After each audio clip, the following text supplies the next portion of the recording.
दोस्तों आज मैं आप लोगों के सामने 2022 में आई क्रिस हेम्सवर्थ की स्पाइडर हेड को एक्सप्लेन करने वाला हूँ। ये मूवी बहुत ही इंटरेस्टिंग है, इसलिए इस वीडियो को पूरा ज़रूर देख लेना। फिल्म के शुरुआत में हम रे नाम के एक कैदी को देखते हैं जिस पर स्पाइडर हेड नाम का एक क्लिनिकल ट्रायल चल रहा है। स्टीव और मार्क नाम के दो साइंटिस्ट इस ट्रायल को कंडक्ट कर रहे होते हैं। उस कैदी को G46 नाम का एक ड्रग दिया जाता है जिससे कि छोटी से छोटी बात पे भी वो हंसता रहता है, लेकिन जब सीरियस होकर उसे उसके गुनाह के बारे में बताया जाता है तो चाह कर भी वो हंसी रोक नहीं पाता है और हंसता रहता है। ये देखकर स्टीव और मार्क भी खुशी से हंसने लगते हैं क्योंकि हंसाने वाला ड्रग अच्छे से काम कर रहा होता है। इसके बाद नेक्स्ट सीन में हम स्टीव को प्लेन से एक जगह पे जाते देखते हैं और ये वही जगह है जहाँ पे सारे कैदियों को रखा गया है ताकि स्पाइडर हेड प्रोजेक्ट के अंदर उन पे तरह तरह के ड्रग्स को टेस्ट किया जा सके। फिर हम एक और कैदी जेफ को देखते हैं जिसे टेस्ट के लिए एक जगह पर लाया गया है। यहाँ पर स्टीव उस पर एक नए मेडिसिन N40 का ट्रायल करता है। मेडिसिन जैसे ही जेफ की बॉडी में रिलीज किया जाता है और जैसे ही वो अपनी पट्टी हटाता है तो सामने उसे एक बहुत ही खूबसूरत नज़ारा, एक बहुत ही अच्छी सीनरी दिखाई देती है। फिर हम देखते हैं कि जेफ जहाँ पे देख रहा होता है वहाँ एक इंडस्ट्रियल एरिया होता है और उस ड्रग की वजह से उसे कुछ और ही दिखाई देता है। स्टीव समझ जाता है कि N40 भी काफ़ी अच्छे तरीके से काम कर रहा है। फिर नेक्स्ट सीन में हम देखते हैं कि स्टीव अपने असिस्टेंट मार्क के साथ एक नई मेडिसिन का ट्रायल कर रहा होता है, इसलिए वो जेफ और हेदर नाम की एक दूसरी कैदी को उसी ट्रायल रूम में बैठाता है और उनसे थोड़ी बातें करता है। यहाँ पे हम देखते हैं कि उन दोनों को एक दूसरे से बात करने में ज़रा सा भी इंटरेस्ट नहीं होता है, लेकिन जैसे ही स्टीव उन दोनों के अंदर लव ड्रग को रिलीज़ करता है तो दोनों एक दूसरे की तरफ अट्रैक्ट होने लगते हैं। इसके बाद उन दोनों को बोलने वाला ड्रग भी दिया जाता है जिससे कि दोनों एक दूसरे की तारीफ करने लगते हैं और एक दूसरे की तरफ और भी ज़्यादा अट्रैक्ट होने लगते हैं और किस करने लगते हैं। उसके बाद वो दोनों उस ड्रग्स की वजह से इंटीमेट भी हो जाते हैं और जेफ हेदर को आई लव यू भी बोल देता है, जिसे देखकर स्टीव और मार्क समझ जाते हैं कि लव ड्रग भी बहुत अच्छे से काम कर रहा है। फिर जेफ और हेदर को वहाँ से भेज दिया जाता है, लेकिन उन पर नज़र रखी जाती है कि लव ड्रग का असर खत्म होने के बाद भी उनके अंदर प्यार वाली फीलिंग रहती है या नहीं। इसके बाद जेफ को सैरा के साथ बुला के भी लव ड्रग देकर टेस्ट किया जाता है और ये दोनों भी यहाँ पे इंटीमेट हो जाते हैं।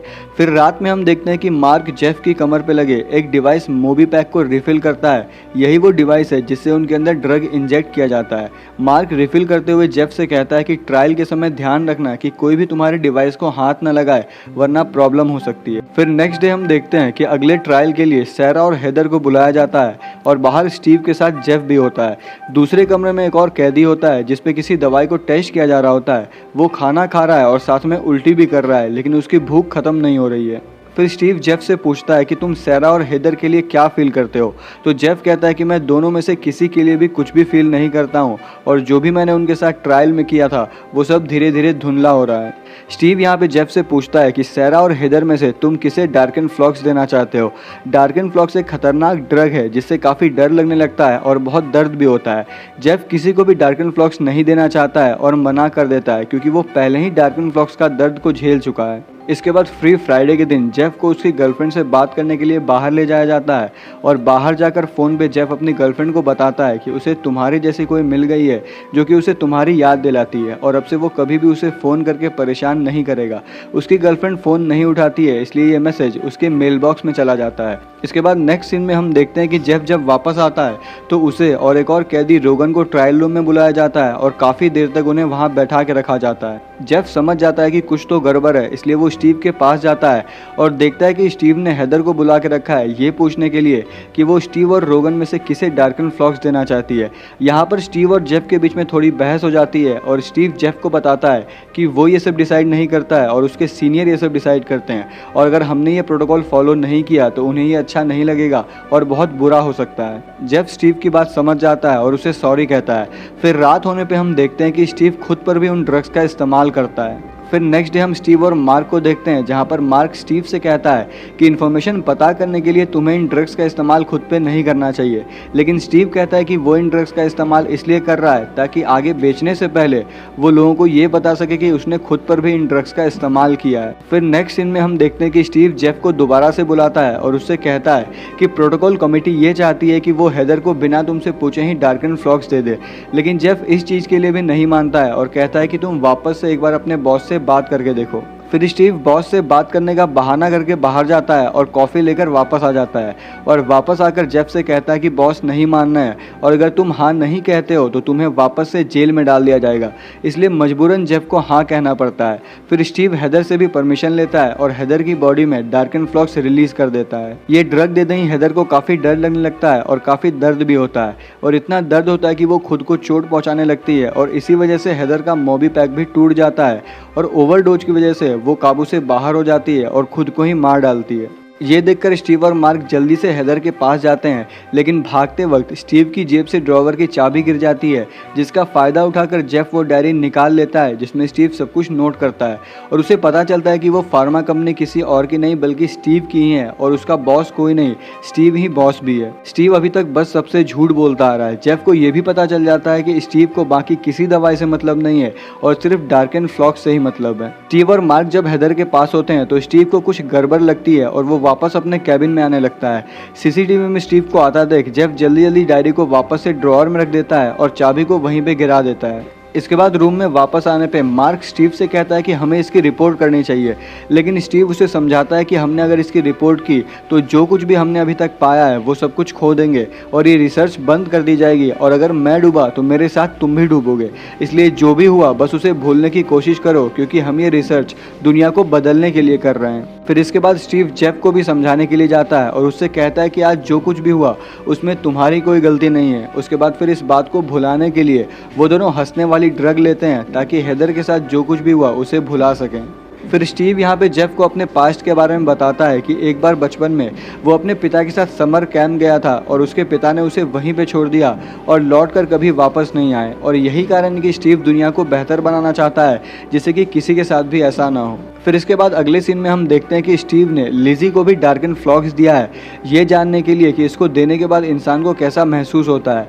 यहाँ लिजी एक स्टेपलर से भी काफ़ी ज़्यादा डर रही होती है और हमें पता चलता है कि डार्कन फ्लॉक्स इंसानों को दर्द और बुरी यादों की याद दिलाता है जिससे कि वो कभी गुजर चुके होते हैं। इसके बाद हम लिजी और जेफ को स्टोर रूम में बात करते हुए देखते हैं जहाँ पे जेफ लिजी को अपने गुनाह के बारे में बताता है कि जब हम पार्टी से निकल रहे थे तो उसकी गर्लफ्रेंड एमा भी उनके साथ जाती है। तीनों काफ़ी ज़्यादा ड्रिंक कर रहे होते हैं और पीकर कार चलाने की वजह से कार आउट ऑफ कंट्रोल हो जाती है और एक पेड़ से जाकर टकरा जाती है और उस हादसे में उसका दोस्त और उसकी गर्लफ्रेंड एमा दोनों मारे जाते हैं जिसके बाद उसे जेल हो जाती है।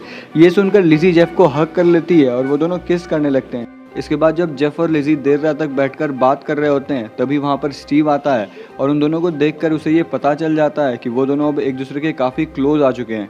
फिर नेक्स्ट डे हम देखते हैं कि स्टीव वापस से जेफ को बुलाता है किसी को डार्कन फ्लॉक्स देने के लिए और देखता है कि वो और कोई नहीं लिजी है। वो लिजी को देखते ही स्टीव को साफ साफ मना कर देता है।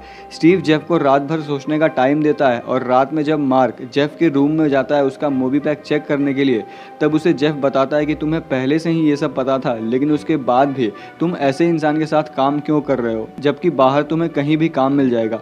मार्क कहता है कि वो सिर्फ यहाँ पे दुनिया का भला करने आया था और जेफ कहता है कि वो तुम अभी भी कर सकते हो। फिर अगली सुबह हम देखते हैं कि जेफ स्टीव के पास उसी लैब में जाता है पर वहाँ पे मार्क नहीं होता है तो स्टीव कहता है कि मार्क की तबीयत खराब है इसलिए वो आज नहीं आया है। फिर वो कहता है कि आज लिजी पे वो ड्रग ट्रायल होने वाला है उसी खतरनाक ड्रग का, लेकिन ये सुनकर जेफ दोबारा से मना कर देता है कि वो लिजी को डार्कन फ्लॉक्स नहीं देगा। स्टीव काफ़ी गुस्सा हो जाता है और जेफ से कहता है कि तुम लिजी से प्यार करते हो लेकिन जब तुम्हें उसकी असली सच्चाई पता चलेगी कि आखिर वो जेल में क्यों आई थी तब तुम उससे प्यार नहीं करोगे। लेकिन जेफ इस पे कहता है कि वो जानना भी नहीं चाहता है। इसलिए स्टीव लिजी से कहता है कि तुम खुद ही बता दो कि तुम जेल क्यों गई थी। तो लिजी बताती है कि उसकी वजह से उसकी 9 महीने की बच्ची मर गई थी लेकिन उसने जेफ से झूठ कहा था कि वो जेल किस लिए गई थी। लिजी जेफ से एक्सपेरिमेंट स्टार्ट करने के लिए कहती है और चिल्लाने लगती है कि मैं ये डिजर्व करती हूँ इसलिए तुम ये मुझे दे दो। जेफ फिर स्टीव का मोबाइल लेके दवाई को रिलीज कर देता है लेकिन रिलीज करते ही हम देखते हैं कि स्टीव हंसना शुरू कर देता है और उसे खुद भी मालूम नहीं होता है कि इतने सीरियस सिचुएशन में भी वो हंस क्यों रहा है। फिर पता चलता है कि जेफ लिजी के बदले स्टीव का मोबी पैक कंट्रोल कर रहा है और उसने हंसने वाला ड्रग रिलीज कर दिया है। फिर जेफ तुरंत ही स्टीव की बॉडी में डार्कन फ्लॉक्स रिलीज कर देता है और बताता है कि मार्क की तबीयत खराब नहीं है बल्कि वो पुलिस को बुलाने गया है और स्टीव समझ जाता है कि मार्क ने उसकी मेडिसिन को चेंज कर दिया है। फिर जेफ स्टीव से पूछता है कि तुम्हें सबसे ज्यादा मतलब B6 से ही क्यों है। स्टीव उसे कुछ भी नहीं बताता है इसलिए जेफ उसे सच बोलने वाला ड्रग्स दे देता है और उसके बाद स्टीव उसे बताने लगता है कि B6 ऐसी मेडिसिन है जो कि किसी से भी कोई भी आज्ञा मनवा बनवा सकती है, वो भी बिना किसी सवाल जवाब के।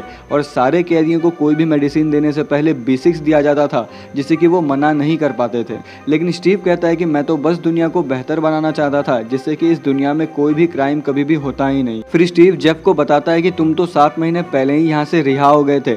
ये सुनकर जेफ को काफ़ी गुस्सा आता है और स्टीव से सारे मेन डोर्स खोलने के लिए कहता है ताकि वो और लिजी वहाँ से भाग सके। लेकिन जब जेफ जा रहा होता है तभी स्टीव उस पर हमला करके अपना मोबाइल छीन लेता है, जो कि हर चीज़ का रिमोट होता है। फिर वो लिजी की बॉडी में डार्किन फ्लॉक्स का पूरा डोज रिलीज कर देता है और उस डिवाइस को तोड़ देता है। लिजी बहुत चिल्लाने लगती है क्योंकि उसे काफ़ी दर्द होने लगता है। फिर इधर जेफ और स्टीव की फाइट होने लगती है, जिसमें कि स्टीव का मोबी बैग डैमेज हो जाता है। फिर जेफ देखता है कि लिजी खुद को मारने की कोशिश कर रही है, इसलिए वो स्टीव को जोर से मार के लिजी को बचाने के लिए चला जाता है। जेफ तुरंत लिजी के मोबी बैग से सारे डार्किन फ्लॉक्स को निकाल के लिजी को बचा लेता है और वो दोनों वहाँ से भागने लगते हैं। दूसरी तरफ हम स्टीव को देखते हैं, जिसका मोबी बैग खराब हो जाने की वजह से उसके इमोशंस कंट्रोल में नहीं रहते हैं, जिससे कि वो कभी सीरियस तो कभी हंसता रहता है। और फिर वो अनाउंसमेंट करके जितने भी कैदी होते हैं उन सबको लिजी और जेफ के खिलाफ भड़का देता है। इसलिए जेफ और लिजी को रोकने के लिए सभी लोग जाने लगते हैं और स्टीव सारी मेडिसिन लेकर वहाँ से भाग रहा होता है क्योंकि वहाँ पुलिस आने वाली है। फिर हम देखते हैं कि स्टीव अपनी प्लेन लेकर वहाँ से भाग जाता है और लिजी और जेफ भी सभी लोगों से बचकर बोट लेके वहाँ से भाग जाते हैं। और उधर हम मार्क को देखते हैं कि वो पुलिस लेकर वहाँ पे पहुँच जाता है और वो स्टीव को प्लेन से भागते हुए देखता है। फिर हम देखते हैं कि प्लेन में स्टीव का मोबी बैग डैमेज होने की वजह से उसके इमोशंस चेंज होते रहते हैं और सामने पहाड़ की जगह उसे एक खूबसूरत नज़ारा, खूबसूरत सीनरी दिखाई देती है, जिससे कि उसका प्लेन उस पहाड़ से टकराकर ब्लास्ट हो जाता है और जेफ और लिजी भी वहाँ से बोट लेकर निकल जाते हैं और फिर यहीं पर ये मूवी खत्म हो जाती है। तो दोस्तों, आई होप कि आप लोगों को ये मूवी एक्सप्लेनेशन पसंद आया होगा। अगर पसंद आए तो वीडियो को लाइक करना, शेयर करना और ऐसे ही और वीडियोस देखने के लिए चैनल को सब्सक्राइब जरूर कर लेना। मिलेंगे नेक्स्ट वीडियो में।